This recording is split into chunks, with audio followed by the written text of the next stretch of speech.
Hi friends, ನಮಸ್ಕಾರ ಎಲ್ರಿಗೂ. ಹೇಗಿದ್ದೀರಾ? ಎಲ್ಲರೂ ಚೆನ್ನಾಗಿದ್ದೀರಾ? ಇವತ್ತಿನ ವ್ಲಾಗನ್ನು ಶುರು ಮಾಡ್ತಾ ಇದ್ದೀನಿ. ನಾವಿವತ್ತು ಮಂತ್ರಾಲಯಕ್ಕೆ ಅಂತ ಹೇಳಿ ಹೋಗ್ತಾ ಇದ್ದೀವಿ. ಕೆಲವರು ಕಮೆಂಟ್ ಮಾಡಿದರೆ ಕಮ್ಯುನಿಟಿ ಪೋಸ್ಟ್ನಲ್ಲಿ ಶೇರ್ ಮಾಡಿದ್ದೆ ನಾನು ಮಂತ್ರಾಲಯಕ್ಕೆ ಹೋಗಿದ್ದ ಫೋಟೋಸ್ನೆಲ್ಲ. ಸೊ ಅದನ್ನು ನೋಡಿದ ಮೇಲೆ ನಮಗೂ ಕೂಡ ಹೋಗೋ ಪ್ಲ್ಯಾನ್ ಇದೆ. ಕಾಸ್ಟ್ ಎಲ್ಲ ಎಷ್ಟಾಗುತ್ತೆ, ಸ್ವಲ್ಪ ಡೀಟೇಲಾಗಿ ಎಲ್ಲ ಇನ್ಫಾರ್ಮೇಷನ್ನು ಕೊಡಿ ಅಂತ ಹೇಳಿ ಕಮೆಂಟ್ ಮಾಡಿದ್ವಿ. ಸೊ ನಾನು ಡೀಟೇಲಾಗಿ ಇವತ್ತಿನ ವಿಡಿಯೋದಲ್ಲಿ ಶೇರ್ ಮಾಡ್ತಾ ಇದ್ದೀನಿ. ನೋಡಿ, ಲಾಸ್ಟ್ ಮಂತ್ ತಾನೇ ನಾವು ಶಿರಡಿ ಸಾಯಿಬಾಬಾ ಟೆಂಪಲ್ಗೆ ಹೋಗಿದ್ವಿ. ಸೊ ನೆಕ್ಸ್ಟ್ ಮಂತೇ ನಮಗೆ ಮತ್ತೊಮ್ಮೆ ಗುರುಗಳ ದರ್ಶನ ಮಾಡುವಂಥ ಪುಣ್ಯ, ಅಂದರೆ ಮಂತ್ರಾಲಯಕ್ಕೆ ಹೋಗುವಂಥ ಪುಣ್ಯ ಸಿಕ್ತು. ಸೊ ಆ ವಿಡಿಯೋ ಯಾರು ನೋಡಿಲ್ಲ ನೋಡಿ, ಐ ಕಾರ್ಡ್ ಅಥವಾ ಎಂಡ್ ಸ್ಕ್ರೀನಲ್ಲಿ ಕೊಡ್ತೀನಿ. ಶಿರಡಿದು ವ್ಲಾಗ್, ಟ್ರೈನ್ ಜರ್ನಿ, ಅದ್ರ ಬಗ್ಗೆ ಫುಲ್ ಡೀಟೇಲ್ ವೀಡಿಯೋಸ್ನೆಲ್ಲ ಆಲ್ರೆಡಿ ಮಾಡಿದ್ದೀನಿ. ಸೊ ಇವಾಗ ನಾವು ಬ್ಯಾಂಗ್ಳೂರಿಂದ ಹೊರಟಾಗ ಸಮಯ ಸಂಜೆ 7:15 ಇದ್ದಿದ್ದು, 7:15 ಟ್ರೈನ್. ಕರ್ನಾಟಕ ಎಕ್ಸ್ಪ್ರೆಸ್ಸಲ್ಲಿ ಬುಕ್ ಮಾಡಿದ್ದು. ಸೊ ನಾನು ಹೆಂಗೆ ಬುಕ್ ಮಾಡ್ತೀನಿ ಅಂತಂದರೆ, ನನಗೆ ಸ್ಟಾರ್ಟಿಂಗಲ್ಲೆಲ್ಲ ಟ್ರೈನ್ ಟಿಕೆಟ್ ಬುಕ್ ಮಾಡೋದು ಇದ್ರ ಬಗ್ಗೆ ಐಡಿಯಾ ಇಲ್ಲ. ಎಷ್ಟೋ ಸಲ ಮಿಸ್ಟೇಕ್ ಕೂಡ ಮಾಡಿದ್ದೀನಿ. ಬಟ್ ಇವಾಗ ನನಗೆ ಒಂದು ಐಡಿಯಾ ಬಂದಿದೆ. ಎಲ್ಲ ಕೂಡ ಕಲಿತಾ ಬರುತ್ತೆ. ಮೊಬೈಲಲ್ಲೇ ಮಾಡ್ಕೋಬೋದು. ಕನ್ಫರ್ಮ್ ಟಿಕೆಟಲ್ಲಿ ನಾನು ಬುಕ್ ಮಾಡಿದ್ದು. ಅದೇನೆಂದರೆ, ನಮಗೆ ಬುಧವಾರನೇ ಟ್ರೈನ್ ಈ ಕಡೆಯಿಂದ ಹೋಗೋಕ್ಕೆ ಅವೈಲೇಬಲ್ ಇತ್ತು, ಮತ್ತು ಆ ಕಡೆಯಿಂದ ಬರೋದಕ್ಕೆ ಚಾನ್ಸ್ 70% ಮಾತ್ರ ತೋರಿಸ್ತಾ ಇದ್ದಿದ್ದು. ಒಂದು 70%, ಇನ್ನೊಂದು 76% ಈ ಥರ ತೋರಿಸ್ತಾ ಇತ್ತು. ಸೊ ನಾವು ಕನ್ಫರ್ಮ್ ಆಗುತ್ತೆ ಅಂಥೇಳಿ ರಿಟರ್ನ್ ಟಿಕೆಟ್ ಕೂಡ ಬುಕ್ ಮಾಡಿದ್ವಿ, ಮತ್ತು ಈ ಕಡೆಯಿಂದ ಹೋಗ್ತಾ ಕೂಡ ಬುಕ್ ಮಾಡಿದ್ವಿ. 7:15 ಅಥವಾ 7:20 ಬಿಟ್ಟರೆ ಅಲ್ಲಿ ಮಂತ್ರಾಲಯಂ ರೋಡ್ ಸ್ಟೇಷನ್ ರೀಚ್ ಆಗೋ ಹೊತ್ತಿಗೆ ಅರೌಂಡ್ ಒಂದು 3:15 ಆಗಿತ್ತು. ಆ್ಯಕ್ಚುಲಿ ಅಲ್ಲಿದ್ದ ಟೈಮಿಂಗ್ಸ್ ಪ್ರಕಾರ 7:50 ಅಥವಾ 7:20 ಬಿಟ್ಟರೆ ಮಂತ್ರಾಲಯಕ್ಕೆ ಒಂದು 2:30 ಅಷ್ಟರಲ್ಲಿ ಹೋಗ್ಬೋದು ಅಂಥೇಳಿ ಇದ್ದಿದ್ದು. ಬಟ್ ಸ್ವಲ್ಪ ಲೇಟಾಗಿ ಹೋಯಿತು ಟ್ರೈನ್ ಅಂತ ಹೇಳ್ಬೋದು. ಅಂದರೆ ಡೆಸಿಗ್ನೇಷನ್ ರೀಚ್ ಆಗೋದಕ್ಕೆ 1/4 ಅವರ್ ಲೇಟ್ ಆಯಿತು. ಮತ್ತು ಟ್ರೈನ್ದು ಈಗ ಜರ್ನಿ ಫೀಸ್ ಅದೆಲ್ಲ ಡೀಟೇಲಾಗಿ ಹೇಳೋದಾದರೆ ಡಿಪೆಂಡ್ ಆಗುತ್ತೆ. ಇವಾಗ ಜನರಲ್ ಸೆಕ್ಷನಲ್ಲಿ ನೀವು ಬುಕ್ ಮಾಡ್ತೀರಾ, ಕುತ್ಕೊಂಡು ಹೋಗೋದು ಆ ಥರದ್ದು ಅಂತಂದರೆ ಒಂದು 300 ರುಪೀಸ್ಗೆಲ್ಲ ನೀವು ಬುಕ್ ಮಾಡ್ಕೋಬೋದು. ಅದನ್ನು ಬಿಟ್ಟು ನೆಕ್ಸ್ಟ್ ನೀವು 3A ಸ್ವಲ್ಪ ಕಂಫರ್ಟಬಲಾಗಿ ಕುತ್ಕೊಂಡು ಹೋಗೋದು ಈ ಥರದ್ದು ಬುಕ್ ಮಾಡ್ಕೊಳ್ತೀರಾ ಅಂತಂದರೆ, ಈ ಥರ ಬೋಗಿನಲ್ಲಿ ಬುಕ್ ಮಾಡ್ಕೊಳ್ತೀರಾ ಅಂದರೆ ಅದೆಲ್ಲ ಒಂದು ನಾನು ನೋಡಿದಾಗೆ 600 + 700+ ರುಪೀಸ್ ಇತ್ತು. ಮತ್ತು ನಾವು ಶಿರ್ಡಿಗೆ ಹೋದಾಗಲೂ ಅಷ್ಟೇ 2Aನೇ ಬುಕ್ ಮಾಡ್ಕೊಂಡಿದ್ದು. ಈ ಸಲನೂ 2Aನೇ ಬುಕ್ ಮಾಡ್ಕೊಂಡಿದ್ವಿ. ಅದರಲ್ಲಿ ಏನಂತಂದರೆ ಆರಾಮಾಗಿ ಮಲ್ಕೊಂಡು ನಿದ್ದೆ ಮಾಡ್ಕೊಂಡು ಹೋಗ್ಬೋದು. ಕಂಫರ್ಟ್ ಇರುತ್ತೆ ನೈಟ್ ಜರ್ನಿ ಅಂದರೆ. ಮತ್ತು ಟಾಯ್ಲೆಟ್ಸ್ ಎಲ್ಲ ಕ್ಲೀನ್ ಇರುತ್ತೆ. ಸೊ ಕಂಫರ್ಟಬಲ್ ಆಗಿರುತ್ತೆ ಟ್ರೈನ್ ಜರ್ನಿ. ಮೇನ್ ಮುಖ್ಯವಾಗಿ ಸ್ವಲ್ಪ ದೂರ ಟ್ರಾವೆಲ್ ಮಾಡ್ತೀವಿ ಅಂದಾಗ ಅದಕ್ಕೇ ಜಾಸ್ತಿ ಜನ ಟ್ರೈನ್ ಜರ್ನಿನೇ ಪ್ರಿಫರ್ ಮಾಡ್ತಾರೆ, ಚೀಪ್ ಆ್ಯಂಡ್ ಬೆಸ್ಟ್ ಅಂತ ಹೇಳಿ. ಸೊ ನಾವು 2A ಬುಕ್ ಮಾಡ್ಕೊಂಡಿದ್ವಿ. ನಿಯರ್ ಅರೌಂಡು 2,000 ರೂಪಾಯಿ ಆಯಿತು ಇಬ್ಬರಿಂದ. ಒಬ್ರಿಗೆ 1,000 ರೂಪಾಯಿ 2Aನಲ್ಲಿ ಬುಕ್ ಮಾಡಿದರೆ. ಅದೇ ಏನಾದರೂ ನೀವು 1Aನಲ್ಲಿ ಈ ಕಡೆ ಎಲ್ಲ ನೋಡಿದ್ರಲ್ಲ, ಈ ಥರ ಸಪ್ರೇಟ್ ಸೆಕ್ಷನ್ ಇರುತ್ತೆ. ಇನ್ನು ಪ್ರೈವಸಿ ಅದೆಲ್ಲ ಜಾಸ್ತಿ ಇರುತ್ತೆ. ಸೊ ಅದಕ್ಕೆ ಇನ್ನೂ ಸ್ವಲ್ಪ ಜಾಸ್ತಿ ಆಗುತ್ತೆ. ಅದೆಲ್ಲ ಕಾಸ್ಟ್ ಬಂದು 1,700, 1,500 ಮೇಲಿರುತ್ತೆ. ಸೊ ನಾವು 1,000 ಬುಕ್ ಮಾಡ್ಕೊಂಡಿದ್ವಿ ಸಾಕು ಅಂಥೇಳಿ. ಸೊ ನಿಮಗೆ ಒಳಗಡೆ ಎಲ್ಲ ತೋರಿಸಿದ್ನಲ್ಲ, ಕಂಫರ್ಟಬಲಾಗಿ ಆರಾಮಾಗಿ ಟ್ರಾವೆಲ್ ಮಾಡಬಹುದು.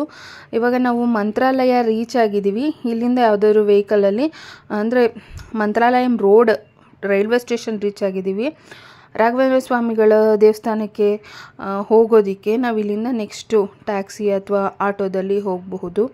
ಇಲ್ಲಿಂದ ಏನು ತುಂಬ ಆ ಥರ ದುಡ್ಡನ್ನೆಲ್ಲ ತೊಗೊಳ್ಳಲ್ಲ. ರೈಲ್ವೆ ಸ್ಟೇಷನ್ನಿಂದ ಮಂತ್ರಾಲಯ ಟೆಂಪಲ್ಗೆ ಬರೋದಕ್ಕೆ. ಆಮೇಲೆ ನಾವು ಬಂದಾಗ ಲೇಟ್ ಆಗಿತ್ತು, ಬಟ್ ಆದರೂ ನೋಡಿ ಎಷ್ಟು ಜನ ಇದ್ದಾರೆ. ಮತ್ತು ಈಗೆಲ್ಲ ಆನ್ಲೈನ್ ಬುಕ್ಕಿಂಗ್ ಅಂದರೆ ರೂಮ್ನೆಲ್ಲ ಬುಕ್ ಮಾಡೋದು ಕ್ಯಾನ್ಸಲ್ ಆಗಿದೆ ಅಂಥೇಳಿ. ಸೊ ನಮ್ಮ ಹಸ್ಬೆಂಡ್ ಏನು ಮಾಡಿದರು ಅಂದರೆ, ಗೊತ್ತಿರೋರು ಇದ್ದರು. ಸೊ ಹಾಗಾಗಿ ರೂಮ್ ಬುಕ್ ಮಾಡಿದರು. ರೂಮೇನು ನಾನು ನಿಮಗೆ ಡೀಟೇಲಾಗಿ ತೋರ್ಸೋಕ್ಕೆ ಹೋಗಲ್ಲ, ಯಾಕಂದರೆ ಆವ್ರೇಜ್ ನಮಗೆ ಸ್ನಾನ ಮಾಡ್ಕೊಳ್ಳೋದಕ್ಕೆ ಬಿಸಿನೀರಿನ ವ್ಯವಸ್ಥೆ ಚೆನ್ನಾಗಿತ್ತು. ಒಂದು ಪುಟ್ಟ ರೂಮ್, ಆರಾಮಾಗಿ ರೆಸ್ಟ್ ಮಾಡ್ಬೋದಿತ್ತು. ಸೊ ನಾನು ರೂಮೆಲ್ಲ ಏನು ಡೀಟೇಲಾಗಿ ತೋರ್ಸೋಕ್ಕೆ ಹೋಗ್ತಾಯಿಲ್ಲ. ಪ್ರೈಸ್ ಎಷ್ಟಾಗುತ್ತೆ ಅಂತಂದರೆ ಅರೌಂಡ್ 1,000 ರೂಪಾಯಿ ತೊಗೊತಾರೆ ಫ್ರೆಂಡ್ಸ್. ಪ್ರೈವೇಟ್ ರೂಮ್ಸ್ನೇ ನೀವು ಅಂದರೆ ಈ ಥರ ಬುಕ್ ಮಾಡ್ಕೋಬೇಕಾಗತ್ತೆ. ಅಲ್ಲಿಂದೇ ರೂಮ್ಸ್ ಬುಕ್ ಮಾಡ್ತೀರಾ ಅಂದರೆ ಅಲ್ಲೇ ಬಂದು ಮಾಡ್ಕೊಬೇಕಂತ ಇವಾಗ. ಸೊ ಆನ್ಲೈನ್ ಬುಕ್ಕಿಂಗ್ ಕ್ಯಾನ್ಸಲ್ ಆಗಿದೆ ಅಂಥೇಳಿ ಒಂದಿಬ್ಬರೆಲ್ಲ ಮಾತಾಡ್ತಾಯಿದ್ರು. ನಮ್ಮ ಯಜಮಾನ್ರು ಈ ಥರ ಪ್ರೈವೇಟ್ ಇದ್ರಲ್ಲ ಬುಕ್ ಮಾಡಿದರು. ಗುರುವಾತ್ಸಲ್ಯ ಅಂಥೇಳಿ. ಒಂದು ಸತಿ ಹೋಗಿ ಅಲ್ಲಿ ರೂಮ್ಗೆಲ್ಲ ಏನೂ ಪ್ರಾಬ್ಲಮ್ ಆಗೋಲ್ಲ. ಆಲ್ರೆಡಿ ತುಂಬ ಜನ ಇರ್ತಾರೆ. ನಿಮಗೇನೋ ರೂಮ್ ಬೇಕಂದರೆ ಅಲ್ಲಿ ನೀವು ಹೋಗಿ ನೋಡಿ ಕೂಡ ಬುಕ್ ಮಾಡ್ಕೋಬೋದು. ಅವರೇಜ್ 1,000 ರೂಪಾಯಿ. ಇನ್ನೂ ಸ್ವಲ್ಪ ಚೆನ್ನಾಗಿರೋ ಫೆಸಿಲಿಟಿ ಎಲ್ಲ ಬೇಕು ಅಂತಂದರೆ 1,500 ತೊಗೋಬಹುದು, ಅದರೊಳಗೆ ಆಗುತ್ತೆ. ಆಲ್ರೆಡಿ ನಾವು ಮಂತ್ರಾಲಯ ರೈಲ್ವೆ ಸ್ಟೇಷನಿಂದ ಒಂದು 3:30ಇಂದ ಒಂದು 4 ಗಂಟೆ ಒಳಗಡೆ ಇಲ್ಲಿ ರೂಮ್ ಬಂದು 1 ಅವರ್ ನಾವು ಸ್ವಲ್ಪ ರೆಸ್ಟ್ ಮಾಡಿದ್ವಿ. ಯಾಕೋ ಸ್ವಲ್ಪ ಟಯರ್ಡ್ ಫೀಲ್ ಆಗ್ತಿತ್ತು, ಅದಕ್ಕೋಸ್ಕರ. ಆಮೇಲೆ ದರ್ಶನಕ್ಕೂ ಅಷ್ಟೇ 6 ಗಂಟೆ ನಂತರ ದರ್ಶನಕ್ಕೆ ಬಿಡ್ತಾರೆ ಅಂತ ಹೇಳಿ ಗೊತ್ತಾಯಿತು. 1 ಅವರ್ ರೆಸ್ಟ್ ಮಾಡಿ ನೆಕ್ಸ್ಟು 5:30, 6 ಗಂಟೆ ಅಷ್ಟರಲ್ಲಿ ನಾವು ರಾಘವೇಂದ್ರ ಸ್ವಾಮಿಗಳ ದೇವಸ್ಥಾನ ಹತ್ರ ಬಂದ್ವಿ. ಮತ್ತು ರೂಮ್ ಹತ್ರನೇ ಹೂವನ್ನೆಲ್ಲ ಮಾರ್ಕೊಂಬರ್ತಾರೆ. ಅವ್ರ ಹತ್ರ ತೊಗೊಂಡ್ರೆ 40 ರೂಪೀಸ್ ಆಗುತ್ತೆ. ಆ್ಯಕ್ಚುಲಿ ಮಲ್ಲಿಗೆ ಹೂವು ಇಲ್ಲ, ಸೀಸನ್ ಇಲ್ಲ ಅಂತೆಲ್ಲ ಹೇಳಿದ್ರು ನಾನು ಕೇಳಿದ್ದಕ್ಕೆ. ಅವ್ರ ಹತ್ರ ಇರಲಿಲ್ಲ, ಬಟ್ ಇಲ್ಲಿ ದೇವಸ್ಥಾನ ಹತ್ರನೇ ಮಾರ್ತಿರ್ತಾರೆ. 30 ರೂಪಾಯಿಗೆ ಸಿಗುತ್ತೆ ಮೊಳ ನೋಡಿ. 1 ಮೊಳ ಬಂದುಬಿಟ್ಟು ಅಲ್ಲಿ ರೂಮ್ ಹತ್ರನೇ ತಂದುಕೊಟ್ರೆ 40 ರೂಪಾಯಿ. ಆ್ಯಕ್ಚುಲಿ ನನಗೆ ಕನಕಾಂಬರ ಹೂವಿಗಿಂತ ನನಗೆ ಮಲ್ಲಿಗೆ ಹೂವು ಅಂತಂದರೆ ಇಷ್ಟ. ಕೆಲವರು ಕನಕಾಂಬರ ಹೂವು ಇಷ್ಟ ಇರುತ್ತೆ. ಅವ್ರ ಹೊಟ್ಟೆಪಾಡು ರೂಮ್ ಹತ್ರನೇ ತಂದು ಹೂವನ್ನು ಮಾರ್ತಾರೆ ಅಂದರೆ ಸ್ವಲ್ಪ ಜಾಸ್ತಿ ಹೇಳ್ತಾರೆ. ಆಮೇಲೆ ಇಲ್ಲಿ ದೇವಸ್ಥಾನ ಹತ್ರ ಬಂದಮೇಲೆ ಇಲ್ಲಿ ಸ್ಲಿಪ್ಪರ್ನೆಲ್ಲ ಇಲ್ಲೇ ಬಿಡಬೇಕಾಗುತ್ತೆ. ಮತ್ತು ನಂಗೆ ಬೇಜಾರಾಗಿದೆ ಏನು ಗೊತ್ತಾ ಫ್ರೆಂಡ್ಸ್, ಇವರೊಬ್ಬರು ಅಂತಲ್ಲ, ಸುಮಾರು ಜನ ಅಷ್ಟೇ. ಇವ್ರಿಗಿಂತ ಮೊದಲು ಅವರು ಕೂಡ ವಾಶ್ ಮಾಡ್ಕೊಂಡೋದ್ರು. ಬೋರ್ಡ್ ಹಾಕಿರ್ತಾರೆ ಈ ಥರ ಬಾಯನ್ನೆಲ್ಲ ತೊಳಿಬೇಡಿ, ಸ್ಪ್ಲಿಟ್ ಮಾಡಬೇಡಿ ಅಂತೆಲ್ಲ ಹೇಳಿ. ಆದರೂ ಅದನ್ನೇ ಮಾಡ್ತಾರೆ. ದೇವಸ್ಥಾನಗಳು ಅಂತಂದರೆ ನಾವಲ್ಲಿ ಭಕ್ತರಾಗಿ ಹೋದ್ಮೇಲೆ ಅಲ್ಲಿ ನಾವು ಗಲೀಜು ಮಾಡಿ ಬರಬಾರ್ದು. ಆದಷ್ಟು ಕ್ಲೀನ್ನೆಸ್ನ ಮೇಂಟೈನ್ ಮಾಡಬೇಕು. ಬೇಜಾರಾಗುತ್ತೆ. ನಮ್ಮ ಒಂದು ಪವಿತ್ರವಾದ ಸ್ಥಳಗಳನ್ನು ನಾವೇ ಹೋಗಿ ಪೊಲ್ಯೂಟ್ ಮಾಡಿದ್ರೆ ಎಷ್ಟು ಸರಿ ಅದು, ನೀವೇ ಹೇಳಿ. ಸೊ ನಾವು ಹೋಗಿ ದರ್ಶನಕ್ಕೆ ನಿಂತ್ಕೊಂಡ್ವಿ. ತುಂಬ ಚೆನ್ನಾಗಿ ದರ್ಶನ ಆಯಿತು. ಆ್ಯಕ್ಚುಲಿ ಅಲ್ಲಿ ಒಳಗಡೆ ಎಲ್ಲ ವೀಡಿಯೋ ಶೂಟ್ ಮಾಡೋ ಹಾಗೆ ಎಲ್ಲ ಇರಲಿಲ್ಲ. ಹಾಗಾಗಿ ಬೇಗನೆ ದರ್ಶನ ಆಗುತ್ತೆ. ಕ್ರೌಡ್ ಇರುತ್ತೆ, ಬಟ್ ಬೇಗ ದರ್ಶನ ಆಗುತ್ತೆ. ರಾಯರನ್ನು ನೋಡಿ ದರ್ಶನ ಮಾಡಿ ತುಂಬ ಖುಷಿ ಆಯಿತು. ನನ್ನ ಲೈಫಲ್ಲಿ ನಾನು ಫಸ್ಟ್ ಟೈಮ್ ಇದು ಮಂತ್ರಾಲಯಕ್ಕೆ ಅಂತ ಹೇಳಿ ಹೋಗಿದ್ದು. ನಮ್ಮ ಯಜಮಾನ್ರು ಹೋಗ್ತಾ ಇರ್ತಾರೆ ಆವಾಗವಾಗ ಮಂತ್ರಾಲಯಕ್ಕೆ. ನನ್ನನ್ನು ಇದೇ ಮೊದಲನೇ ಬಾರಿ ಕರ್ಕೊಂಡು ಬಂದಿದ್ದು. ನಂಗೆ ತುಂಬಾ ಖುಷಿ ಆಯಿತು ರಾಯರ ದರ್ಶನ ಮಾಡಿ. ಅದನ್ನು ಪದಗಳಲ್ಲಿ ಹೇಳೋಕ್ಕಾಗಲ್ಲ.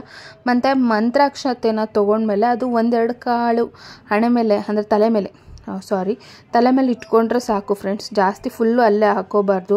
ಆ ಮಂತ್ರಾಕ್ಷತೆನ ಎಲ್ಲೆಂದರಲ್ಲಿ ಹಾಕೋದಕ್ಕಿಂತ ಒಂದು ಬಟ್ಟೆನಲ್ಲಿ ಕಟ್ಕೊಂಡು ಇಟ್ಕೋಬೇಕು. ಅಥವಾ ಪರ್ಸ್ ಇದ್ದರೆ ಆ ಪರ್ಸ್ನಲ್ಲಿ ಇಟ್ಕೊಂಡು ಹುಷಾರಾಗಿ ತೊಗೊಂಬಂದು ಮನೇಲಿ ದೇವ್ರ ಮನೇಲಿಟ್ಟು ನಾವೇನಾದರೂ ಒಂದೊಳ್ಳೆ ಕೆಲಸ ಮಾಡ್ತೀವಿ ಅಂತಂದಾಗ ಆ ಮಂತ್ರಾಕ್ಷತೆಯನ್ನು ಬಳಸ್ಕೊಳ್ಬೇಕು. ಇವಾಗ ಏನಾದರೂ ಮನೆ ಕಟ್ಟೋ ಪ್ಲ್ಯಾನ್ ಇದೆ, ಜಾಗ ತೊಗೊಳ್ಳೋ ಅಂದರೆ ಸೈಟ್ ತೊಗೊಂಡಾಗ ಆ ಜಾಗಕ್ಕೆ ಹಾಕೋದು, ಈ ಥರ ಏನಾದರೂ ಒಂದು ಒಳ್ಳೊಳ್ಳೆ ಕೆಲಸಗಳು, ಅಥವಾ ಮಕ್ಕಳು ಏನಾದರೂ ಒಂದೊಳ್ಳೆ ಕಾಂಪಿಟೇಷನ್ಗೆ ಏನಾದ್ರು ಹೋಗ್ತಿದ್ದಾರೆ, ಅವ್ರ ತಲೆ ಮೇಲೆ 2 ಕಾಳನ್ನು ಇಟ್ಟು ಕಳಿಸೋದು. ತುಂಬ ಶಕ್ತಿ ಇರುತ್ತೆ ಮಂತ್ರಾಕ್ಷತೆಯಲ್ಲಿ. ರಾಯರ ಪಾದದ ಮೇಲೆ ಇಟ್ಟು ಮಂತ್ರಘೋಷಗಳನ್ನು ಮಾಡಿ ಅದನ್ನು ಬರೋವಂಥ ಭಕ್ತರಿಗೆ ಕೊಡ್ತಾರೆ. ಅದರಿಂದ ತುಂಬಾ ಉಪಯೋಗ ಆಗುತ್ತೆ. ನಾವು ಆ ಮಂತ್ರಾಕ್ಷತೆನ ತೊಗೊಂಡಿರ್ತೀವಿ, ಆದರೆ ಅದನ್ನು ಹುಷಾರಾಗಿ ನಾವು ಕಾಪಾಡ್ಕೊಂಡು ಬರಬೇಕಾಗುತ್ತೆ. ತುಂಬ ಪಾವಿತ್ರತೆ ಇರೋವಂಥ, ತುಂಬ ಶಕ್ತಿ ಇರೋವಂಥದ್ದು ಅಂತಂದರೆ ಅದು ಮಂತ್ರಾಕ್ಷತೆ ಅಂತ ಹೇಳಬಹುದು. ರಾಯರ ದರ್ಶನ ಎಲ್ಲ ಮಾಡಿಕೊಂಡು ಇಲ್ಲಿ ಸ್ವಲ್ಪ ಹೊತ್ತು ಒಳಗಡೆ ಕೂತ್ಕೊಂಡು ಧ್ಯಾನ ಎಲ್ಲ ಮಾಡಿ ನಂತರ ಮನಸ್ಸಿಗೆ ತುಂಬಾ ನೆಮ್ಮದಿ ಅಂತ ಅನಿಸ್ತು ನನಗೆ. ಹೊರಗಡೆ ಬಂದ್ವಿ. ಇಲ್ಲಿ ಮ್ಯೂಸಿಯಮ್ ಇದೆ, ಬಟ್ ಆದರೆ ಒಳಗಡೆ ಹೋಗ್ಬೇಕಂದ್ರೆ ಯಾವುದೇ ರೀತಿಯ ಬ್ಯಾಗನ್ನು ಕೂಡ ತೊಗೊಂಡೋಗಂಗಿಲ್ಲ, ಆಮೇಲೆ ಫೋನನ್ನು ಕೂಡ ತೊಗೊಂಡೋಗಂಗಿಲ್ಲ. ಅದಕ್ಕೆ ನಾನು ಹೊರಗಡೆನೇ ನಿಂತಿದ್ದೆ. ನಮ್ಮ ಹಸ್ಬೆಂಡ್ ಹೋಗಿದ್ದಾರೆ ಒಳಗಡೆ ಎಲ್ಲ ನೋಡ್ಕೊಂಬರೋಕ್ಕೆ. ತುಂಬ ಚೆನ್ನಾಗಿದೆಯಂತೆ. ತುಂಬ ಒಂದು ರೀತಿ ಈ ಆಸಕ್ತಿ ಇದ್ದವರಿಗೆ ತುಂಬ ಚೆನ್ನಾಗಿ ಒಳ್ಳೆ ಪವಿತ್ರವಾದ ಸ್ಥಳ ಮಂತ್ರಾಲಯ ಅಂತಲೇ ಹೇಳ್ಬೋದು. ಸೊ ಇವಾಗ ಅಲ್ಲಿಂದ ಹೊರಗಡೆ ಬಂದಮೇಲೆ ದೇವಸ್ಥಾನದ ಮುಂಭಾಗ ಈ ಫ್ರಂಟ್ ಪ್ಲೇಸಲ್ಲಿ ಎಲ್ಲರೂ ಆಲ್ಮೋಸ್ಟ್ ಅಲ್ಲಿ ಎಲ್ಲ ಫೋಟೋ ತೊಗೊತಾ ಇರ್ತಾರೆ. ಮತ್ತು ಇಷ್ಟು ದೊಡ್ಡ ಆವರಣ, ಇಲ್ಲಿ ಕೂತ್ಕೊಂಡು ಆ ದೇವರನ್ನ ನೆನೆಯೋದು. ಮತ್ತು ಕೆಲವೊಂದಷ್ಟು ಜನ ಬರ್ತಾರೆ, ಅವ್ರನ್ನೆಲ್ಲ ತೋರಿಸ್ತೀನಿ ನಿಮಗೆ.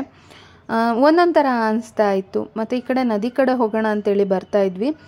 ಇಲ್ಲಿ ನೋಡಿ ಎಷ್ಟು ಫ್ರೆಶ್ ಇತ್ತು ಅಂದರೆ ಕಬ್ಬು. ನನಗೆ ನೋಡಿದ ತಕ್ಷಣ ಹೊಟ್ಟೆ ಬೇರೆ ಹಸ್ತಿತ್ತ.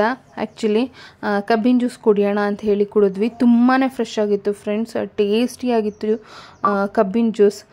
ಸೊ ಯೂಶ್ವಲಿ ನಮ್ಮ ಕಡೆ ಏನಂತಂದರೆ ಕಬ್ಬೆಲ್ಲ ಎಷ್ಟೋ ಬಾರಿ ಒಣಗೋಗ್ಬಿಟ್ಟಿರುತ್ತೆ, ಬಟ್ ಇಷ್ಟು ಫ್ರೆಶ್ ಆಗಿರೋ ಕಬ್ಬನ್ನು ನಾನು ನೋಡಿದ ತಕ್ಷಣ ಜ್ಯೂಸ್ ಕುಡಿಬೇಕು ಅಂತೇಳಿ ಅನಿಸ್ತು. ಹಾಗಾಗಿ ಒಂದು ಗ್ಲಾಸ್ ಕಬ್ಬಿನ ಜ್ಯೂಸನ್ನು ಕುಡ್ಕೊಂಡು ಈ ಕಡೆ ನದಿ ಕಡೆ ಬಂದ್ವಿ. ತುಂಬ ನೋಡಿ ನಾನು ಹೇಳಿದ್ನಲ್ಲ, ಸಿಕ್ಕಾಪಟ್ಟೆ ಪೊಲ್ಯೂಟ್ ಮಾಡಿದ್ದಾರೆ. ಏನಂದರೆ ಅದು ತರೋದು, ಇಲ್ಲೇ ಬಿಸಾಡೋದು. ಈ ಪ್ರಕೃತಿ ಏನೊಂದು ಮನುಷ್ಯನಿಗೆ ಏನು ಕೊಡಲ್ಲ, ಎಲ್ಲನೂ ಕೊಡುತ್ತೆ. ನಮ್ಮ ಜೀವನ ಮಾಡೋಕ್ಕೆ ಏನೇನು ಬೇಕು ಎಲ್ಲ ಕೂಡ ಕೊಡುತ್ತೆ.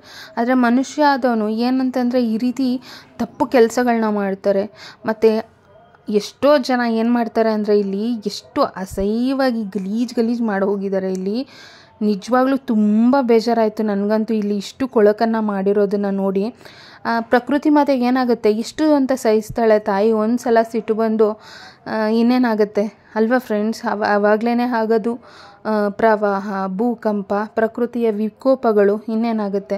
ಮನುಷ್ಯ ಪ್ರಕೃತಿ ಮುಂದೆ ಏನೂ ಅಲ್ಲ, ತಾನು ತುಂಬ ಶೂನ್ಯ. ಅದನ್ನು ಅರ್ಥ ಮಾಡಿಕೊಂಡು ಮನುಷ್ಯರಿಗೆ ಸ್ವಲ್ಪ ಒಂದು ಜ್ಞಾನ ಅನ್ನೋದಿರಬೇಕು. ಈ ಥರ ಎಲ್ಲ ನಿಜವಾಗ್ಲೂ ತುಂಬ ಹಾಳು ಮಾಡಿದ್ದಾರೆ. ಡಸ್ಟ್ಬಿನ್ಸ್ ಇಟ್ಟಿರ್ತಾರೆ ಅಲ್ಲಲ್ಲಿ ಕಸ ಹಾಕೋದಕ್ಕೆ ಅಂತಲೇ, ಅದಕ್ಕೆ ಹಾಕಿದ್ರೆ ಆಯಿತು. ಅಲ್ಲೋಗಿ ಕೊಳಕ್ತನ ಮಾಡಬೇಕಾ? ಮತ್ತು ನೀರು ಕಡಿಮೆ ಇತ್ತು ಫ್ರೆಂಡ್ಸ್. ತುಂಬ ದೂರ ಆ ಕಡೆ ಹೋಗಬೇಕಿತ್ತು. ಆ ಕಡೆ ತುಂಬ ಚೆನ್ನಾಗಿ ಹರಿತಿದೆ, ಈ ಕಡೆ ಕಡಿಮೆ ಹರಿತಿತ್ತು.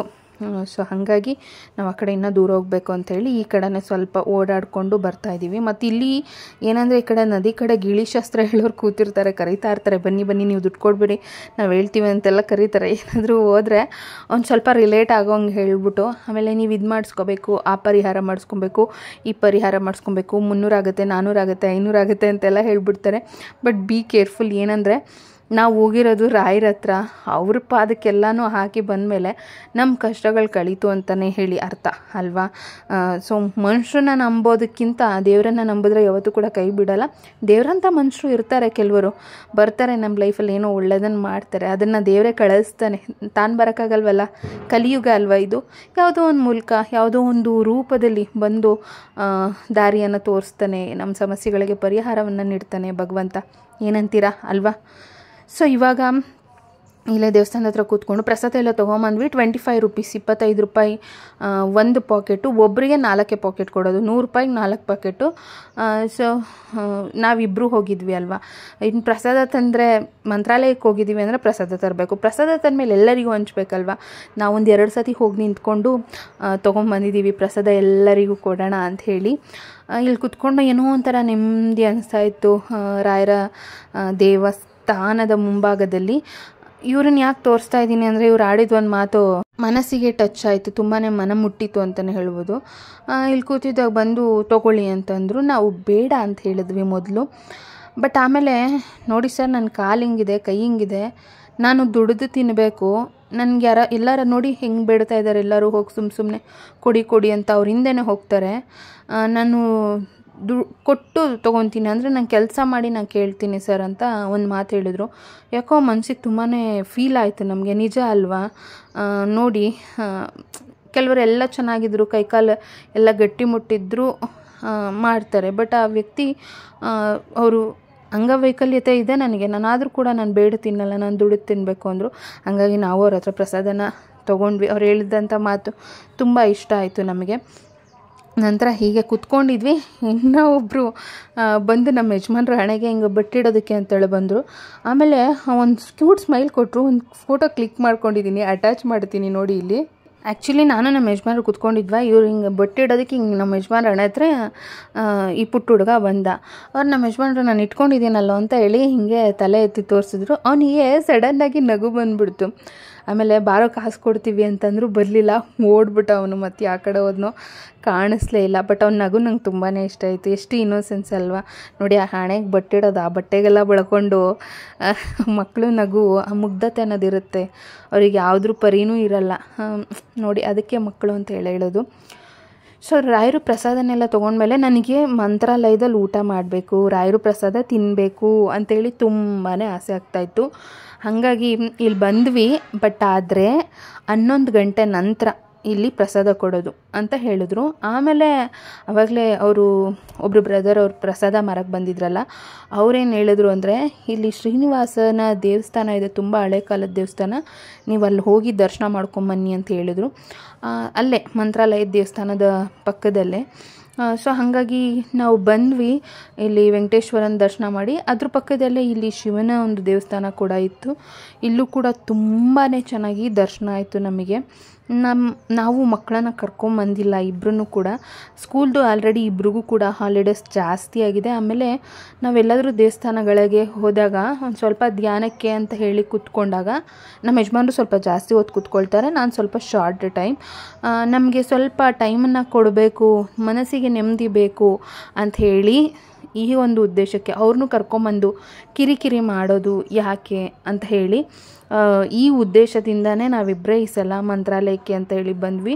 ನೋಡೋಣ, ರಾಯರ ಒಂದು ಆಶೀರ್ವಾದ, ಶೀಘ್ರ ದರ್ಶನ ಪ್ರಾಪ್ತಿರಸ್ತು ಅಂತ ಹೇಳಿ ಆಶೀರ್ವಾದ ಮಾಡಿದ್ದಾರೆ ಅನ್ಕೋತೀನಿ.